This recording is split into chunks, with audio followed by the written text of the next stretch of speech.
Gilmore Girls is really wonderful dialogue and very hip and very funny. The more obscure kind of cult favorite references are so quick. We kind of sit back and marvel at the quirky characters. This beautiful, idyllic town. Just watch it. It's much better than how I make it sound.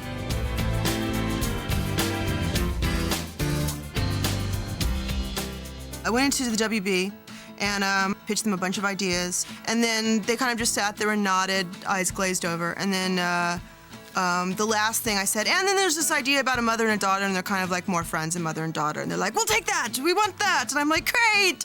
And then I left the office and I'm like, I don't know what that is. I just kind of made that up. I guess she based it on a trip that she took with her husband Dan to Connecticut. Washington Depot, Connecticut. Where's that? Drive west, make a left to the haystacks, and follow the cows. It was very tiny, and we drove through, and it was October, so it was like leafing season, and everything was beautiful, and you go in a coffee shop, and everybody knows each other, and they're going behind the counter, and they're pouring themselves coffee. Here, don't use your hands. We were walking across the street, and she, taking this vista in, and she said, what if I set the show here? And I said, sure. And that's how it became Connecticut. And actually, on that trip, I wrote down, I'd like jotted down some dialogue that actually wound up in the pilot. So it was all sort of one of those, the stars aligned and the moon and the, you know, it all worked out very nicely. When I was first sent the script of the Gilmore Girls, I read it and was really excited because I hadn't read something that was quite so articulate and with such well-rounded characters and had the kind of verbal banter that reminded me of 40s movies. You okay? Yes, I'm fine. You don't look fine. Well, thank you. I just meant you look concerned. I'm preoccupied. You look concerned. Well, I'm not. It's fine, you just look it. Hey, but one of the challenges was to find the right actors who can really become those people that you see on the page and make them come to life even more than anything you could have ever imagined. Hey, wait! What? Blue disco sequin bag. No. Why? Bad. Really? Hi. Bye. The Rory character, Alexis, came with practically no experience, but with a charm and with the right personality for that role. That is chocolate-covered death. With a creamy caramel surprise. I didn't know anyone here, so I just got some pizza when I found out that I got the part, and that was that. That was my thing. Richard, look who's here.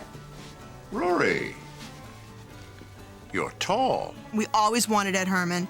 We figured he's going to tell us to, you know, go ourselves. Rory, are you in any way malnourished or in need of some international relief organization to recruit a celebrity to raise money on your account? I'm good. She's good, Emily. I realized that I was getting on, and half of my audience was dying or dead. And so I thought, well, WB is where to go because it's young, it's hip, and this and that. So I looked at this, and it was a wonderful script. It was very hip and very funny. And I walked in, and I just said, I want to do this. Lorelai. My goodness, this is a surprise. Is it Easter already? Kelly, the minute she came in, it was like, oh my goodness, that's her. Do you have feelings for this man? Maybe I do. Thank you. I'm glad you were finally honest with me. Now we can discuss what on earth you could possibly be thinking. I realized from the thickness of the script that it was supposed to be an hour-long show, and I thought, boy, I can't remember an hour-long show that was funny like this. So I got very enthused about the whole thing and worked very, very hard on my audition, and apparently I pulled it off. Red meat can kill you. Enjoy. Scott Patterson walked in the door, red, bing, bang, boom. The whole trick about that audition was acting as if you didn't want it, because they kind of smell that. So that's probably the best acting job I ever did, trying to be composed and nonchalant about the whole thing, because I really, really wanted it. Okay, Burger Boy, dance. Will you marry me? What? Just looking for something to shut you up. Originally, Luke was a woman. And it was a curmudgeon woman. It was I think her name was Daisy or something like that. And one of the notes I got was, there's a lot of chicks running around here. Can we just have some more testosterone? So you're telling me it was originally written for a woman, the part? Yeah, I did know that. I knew that after the fact. Had they told me beforehand, I think maybe I would have been a little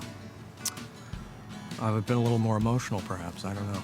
I can't. You can't leave. It's sing your favorite hymn night at the Kim House. Make a run for it. And Lane is modeled after my best friend Helen, who is in the other room.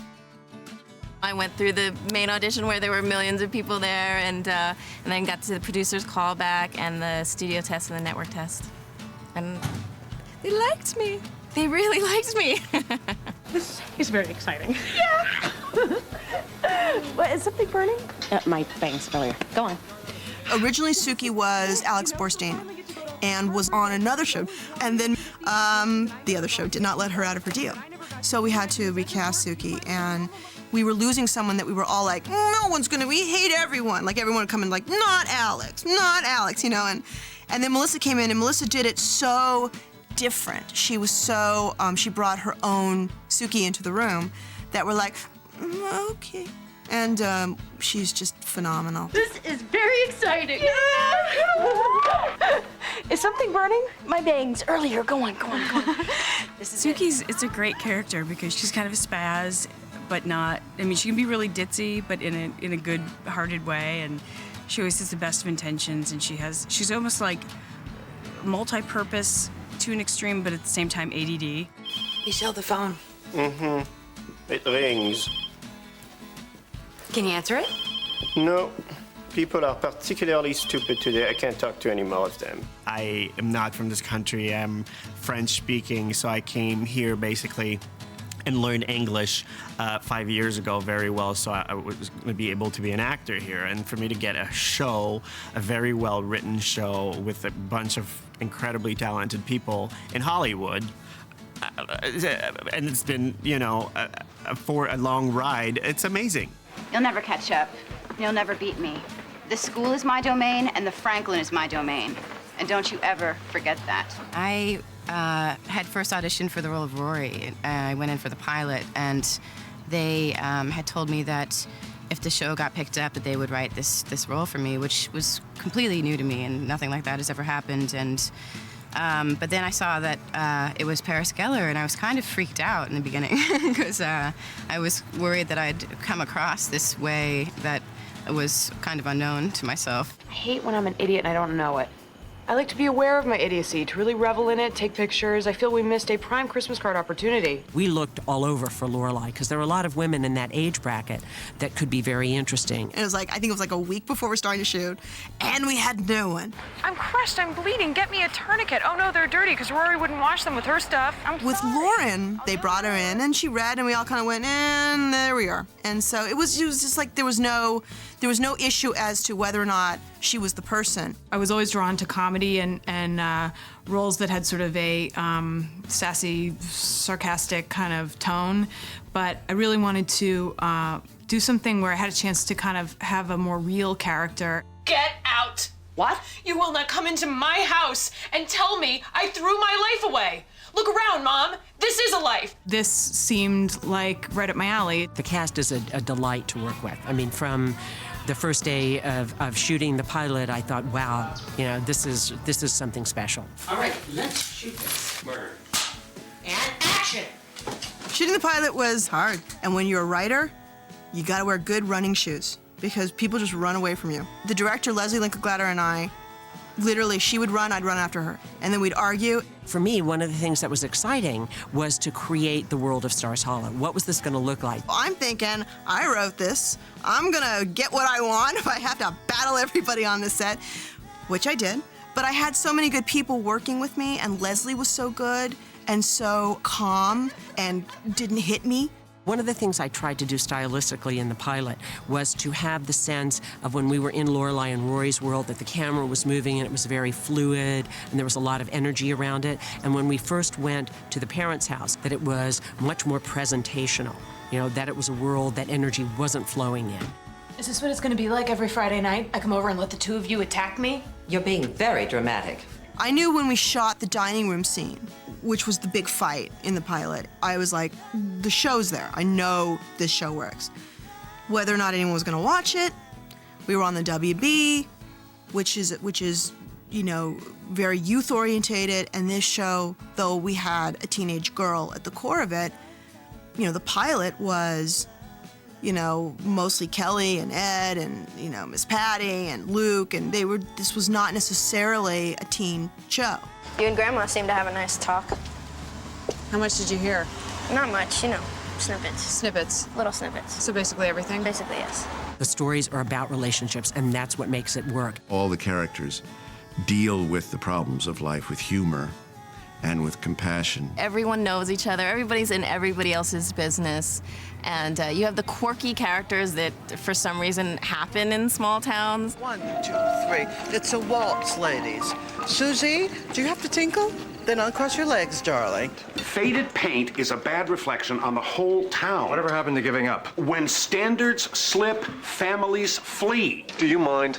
Kirk, the movie hasn't even started yet. I like to have silence in order to cleanse my mental palate and achieve calm before enjoying a motion picture. Amy has enormous love for all of the characters and for the town itself.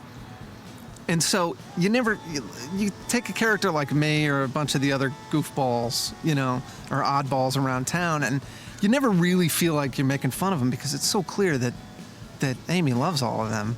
I'm gonna propose something here. I'm not sure how you're gonna take it. Oh, wow, intrigue.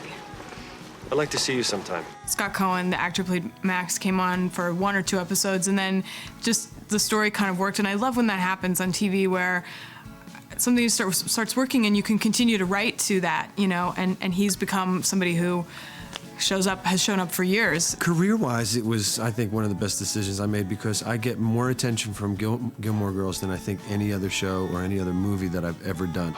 You're crazy. Very possible. And I'm following you. Yes, you are. So possibly I'm crazier than you are. Again, very possible. Match made in heaven. Or in Bellevue. Must be fate. Having the opportunity to play a real kind of romantic comedy, kind of leading man type of character, and to work with Lauren, which was more than a treat. That, I think, really kind of made it probably one of the best decisions I've ever made. I'm Dean. Hi. Oh, Rory, me. That's me. Rory. Well, Lorelai, technically. Lorelai. I like that. We'd cast a couple of other young actors as Dean, and they didn't quite work out. They were very good actors, but what Jared brought was a realness, someone that you would believe that the Rory character, even though her whole goal was to get into Chilton, would think twice about having to leave her public school because that means she may not be able to be around Dean. Come to find out, I was the 3rd person that they were casting in it, and I remember just having like 7 or 8 auditions and having to go through this person and to go through that person, then go through this person again, and a bunch of they'd already cast them twice, and so they wanted to make sure they got the guy that they wanted, which thank goodness it was me. All right. Guess what's in each hand? You get the soda. Okay, the whole concept of a free soda is that it's free. You don't have to work for it. Sorry, you gotta sing for your supper. Or your soda. Guess. Okay. In this hand, you have... My first on-screen kiss, that was bizarre because, you know, you're kind of nervous, you want to kiss well with the girl, you want to kind of impress her. Thank you. Then you get there the next day and there are 30 people running around with lights and cameras and boom mics, and they're like, okay, wait, you're kind of in her face, can you lean your neck a little bit more? So you're like, yeah. And then they're like, wait, your chin is, can you... So you end up kind of in this weird position, and as you're leaning in to kiss, you're like, this is so weird. I've got to see my parents. I've got to see my parents. Ladies and gentlemen, the drama king and queen of Connecticut. What David Sutcliffe brought to the role was you had to believe that Lorelai and he had a past and possibly have a future, and he totally sold that. You're that guy who crashed his new Porsche 2 hours after his parents gave it to him for his 16th birthday. And you were the girl in the Pinky Tuscadero t-shirt sitting right next to me. Horrified. Think again. A lot of people ask me, is it really hard to talk that fast? And the answer is yes. It's very hard to talk that fast. My father's probably only hit another man in college wearing boxing gloves and one of those Fred Mertz Golden Gloves pullover sweaters. Fred Mertz? I Love Lucy, Fred Mertz. Landlord to Ricky, husband Ethel, I know. It's just a weird reference. Hello, pajamas. Right. How can I possibly get this dialogue out as quickly as Lauren? You know, she's a tremendous actress, so, you know, if you want to roll with Lauren Graham, you better bring your A game, because otherwise she's going to blow you out of the water. Lauren is one of the most intelligent and quick-witted and quick-minded actresses I've ever worked with. You were on the phone. Long distance. God.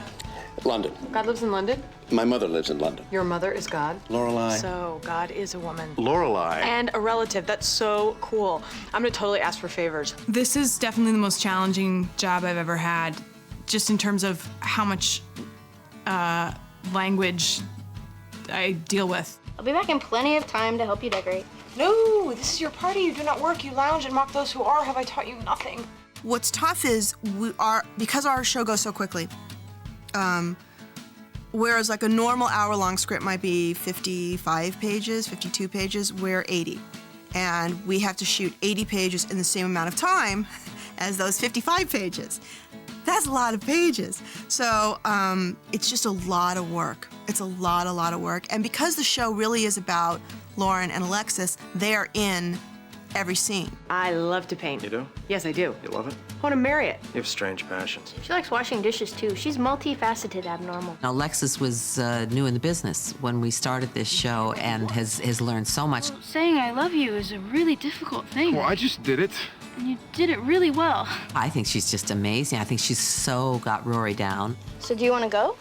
Honestly? Yeah. However, the camera so loves that girl's face that she almost doesn't have to do anything. I never met Audrey Hepburn, but some of the actors I know who worked with Audrey described her the way I would describe Alexis, which is a phenomenon. She is effortlessly perfect in front of the camera.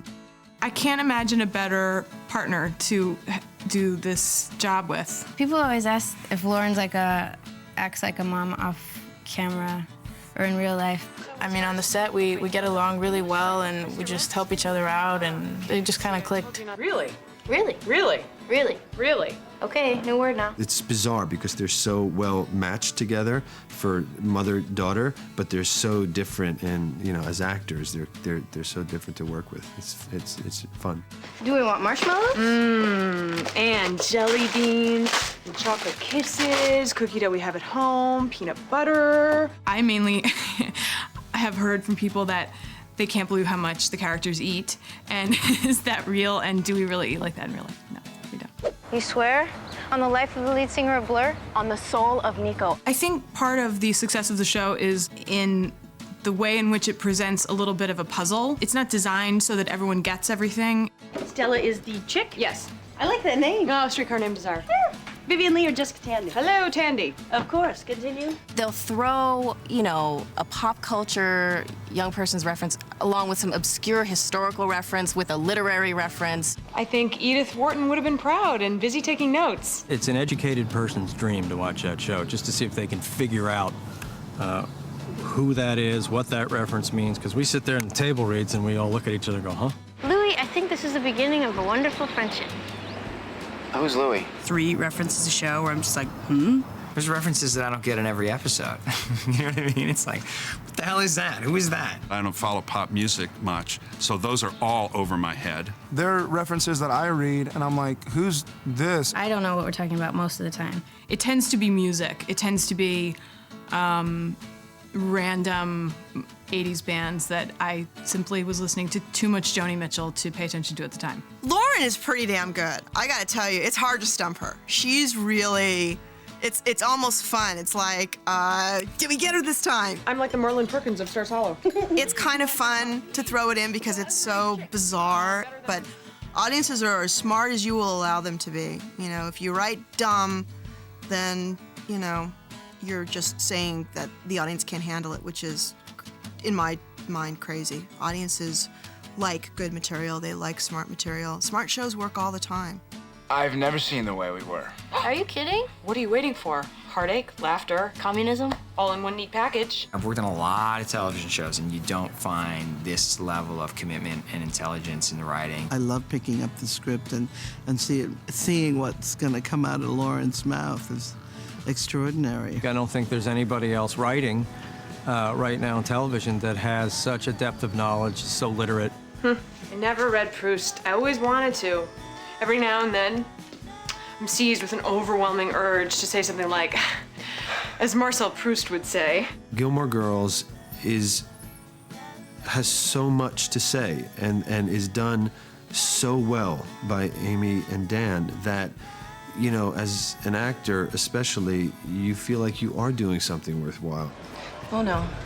What? It just figures that the only Korean boy at this party has his Korean girl radar turned on. Amy Sherman-Palladino and Dan Palladino, they create these structures that's so much fun for the actors to play in. Dean! What? Stop! Why? Because I love you, you idiot! Anybody that comes up and, you know, says, hey, I love the show, just really respects the show, respects the writing, respects the acting, and it's an honor to work for a show like that, that's respected. A lot of like moms say that it makes their daughters able to be in the same room with them for an hour so they can watch the show together. When it comes to love and relationships, I don't necessarily want you to be like me.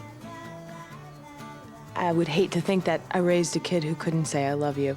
I think it is the best character I've ever played. Let's face it, I've peaked. This is it. It's all downhill from here after this show because it's to be able to create a show that they let you do what you want to do, they let you write what you want to write, they let you put your crazy references in, to be able to work with really top-notch actors, it's, you know, you never have once, happens once, it's all over. Seriously, really, it's just me under a bus after this.